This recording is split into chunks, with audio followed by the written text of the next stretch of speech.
আমি সারা জীবন সুদি কারবার কইরা মানুষের জায়গা জমি খাইয়া, হ্যাঁ, সুদ ঘুষ সব কিছু নিয়ে 5 তলা একটা বিল্ডিং বানাইলাম, আর আল্লাহ 1 মিনিটের জাকুনিতে আমার সারা জীবনের কি সব কামাই শেষ করে দিল। কেমনটা হইলো বলেন তো?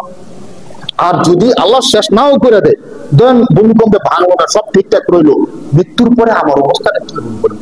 আমি মরে গেলাম গা, মরে যাওয়ার পরে আমার সন্তানরা যদি ঋণ গুলো আদায় না করে, কারণ অনেক সন্তান তো জানেও না আমার বাবা কোথেকে কার টাকা মেরে খাইছে, আর কারো টাকা মেরে খেলে একটা প্রকাশ করি, কারো সন্তান আত্মীয় স্বজন স্ত্রীর কাছে কি বলি যে শোনো এই টাকাটা মূলত অমুকের ছিল, ব্যাংক থেকে আমি সিস্টেম করে বাইরে দিয়ে আসছি, অথবা এটা অমুকের টাকা ছিল, এই আমি সিস্টেম করে তার টাকাটা খাইয়ে দিচ্ছি, কিন্তু আমার কারো কাছে বলি না।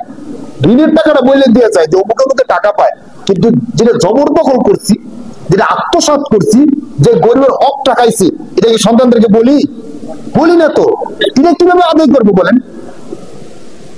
আজকে তো তুমি বুঝলাম যে মৃত্যু যে কোনো মুহূর্তে হতে পারে, এমনি তো আমরা জানি বুঝি আলহামদুলিল্লাহ, কিন্তু কিছু কিছু নিদর্শন আল্লাহ দেখায়।